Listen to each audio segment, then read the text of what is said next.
Everyone, I hope कि आप सब लोगों की नॉसेट की, आरआरबी की, एसजीपीजीआई की या फिर केजीएमयू की तैयारी बहुत अच्छे से चल रही होगी। तो इन्हीं एग्जाम्स की प्रिपरेशन आपको करवा रही हूँ मैं इसी चैनल पे।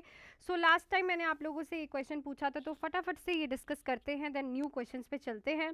तो क्वेश्चन था कि patient on warfarin therapy INR 5.6 but no active bleeding, what should the nurse expect.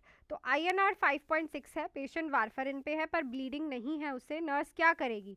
So obviously INR यहाँ पे वारफेरिन की टॉक्सिसिटी दिख रही है, तो आप होल्ड करोगे वारफेरिन को और पेशेंट को क्या दोगे, विटामिन के, बिकॉज विटामिन के इज एंटीडोट ऑफ वारफेरिन। ये चीज़ याद रखो, हैपरिन और वारफेरिन से क्वेश्चन एक आता ही आता है, चाहे आप कोई भी एग्जाम पकड़ लो, या तो इनकी टाइमिंग से क्वेश्चन आ जाता है, या तो इनके एंटीडोट से क्वेश्चन आ जाता है, या फिर नर्स के एक्शन से क्वेश्चन आ जाता है। ठीक है, सो ये अच्छे से करके जाना आप।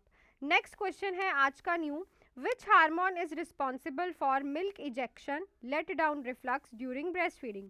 तो मिल्क इजेक्शन के लिए कौन सा हार्मोन रिस्पॉन्सिबल है, प्रोलेक्टिन, ईस्ट्रोजन, ऑक्सीटोसिन या फिर progesterone. So it's a oxytocin. देखो, ऑक्सीटोसिन जो है वो लेट डाउन रिफ्लक्स के लिए रिस्पॉन्सिबल होता है, और जो प्रोलेक्टिन है वो मिल्क की सिंथेसिस के लिए रिस्पॉन्सिबल होता है। ठीक है, सो इन दोनों से काफ़ी बार क्वेश्चन आता है, तो very important question, let down reflex is oxytocin.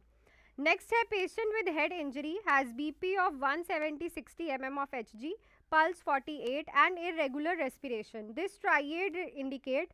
तो पेशेंट को हेड इंजरी है जिसमें उसका BP बढ़ा हुआ है, पल्स रेट, हार्ट रेट मतलब उसकी कम है, और रेस्पिरेशन भी जो है वो इरेगुलर है।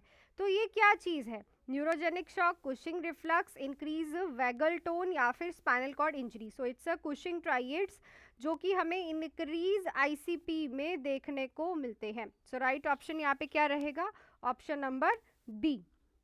नेक्स्ट है, after delivery of the placenta the uterus feels bogie and bleeding is heavy. Delivery of placenta होने के बाद यूट्रस जो है बोगी फील हो रहा है और ब्लीडिंग जो है बहुत हैवी हो रही है।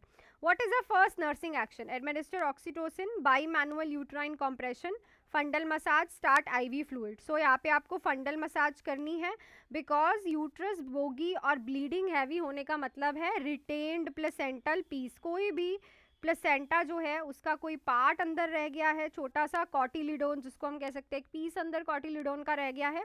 सो आपको फंडल मसाज करनी है, बिकॉज ये मोस्टली तब होता है जब एटॉनिसिटी होती है, एटॉनी होती है यूट्रस की।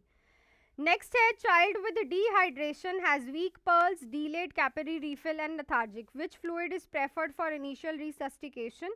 चाइल्ड डिहाइड्रेशन वाला है, उसे वीक पल्स है, कैपिलरी रीफिल टाइम डीले है, लेथार्जिक है, कौन सा फ्लूइड यहाँ पे इनिशियली रस्टिकेशन के लिए प्रेफर करोगे, D5W 0.45% NS, Ringer lactate, oral rehydration solution. So it is a RL।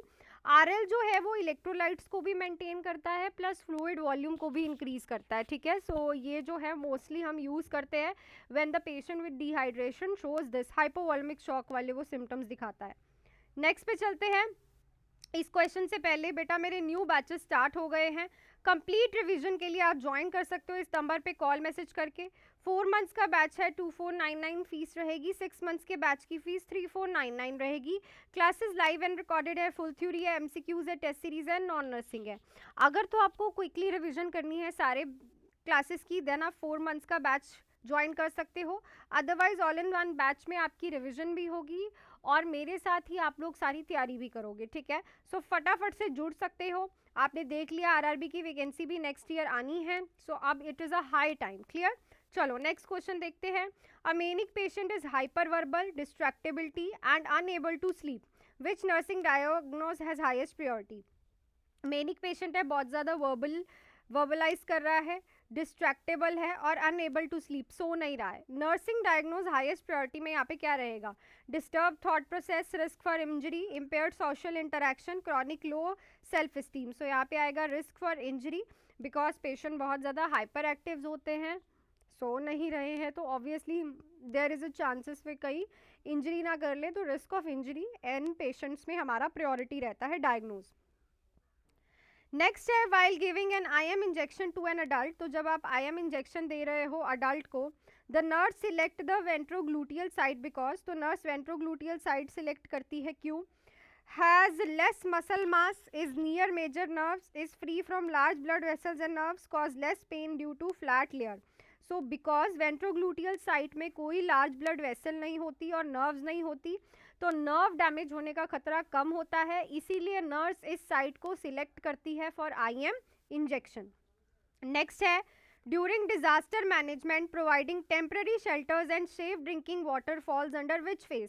तो डिजास्टर मैनेजमेंट के टाइम पे टेम्पररी शेल्टर्स देने और सेफ ड्रिंकिंग वाटर देना किस फेज में आता है? Mitigation, preparedness, response, recovery. So it's come under the response phase, जिसमें आप डिजास्टर से होने वाले प्रॉब्लम्स पेश लोगों को उसको मैनेज करते हो, उन्हें फूड देते हो, शेल्टर देते हो, ड्रिंकिंग वाटर देते हो. So it comes under the response phase.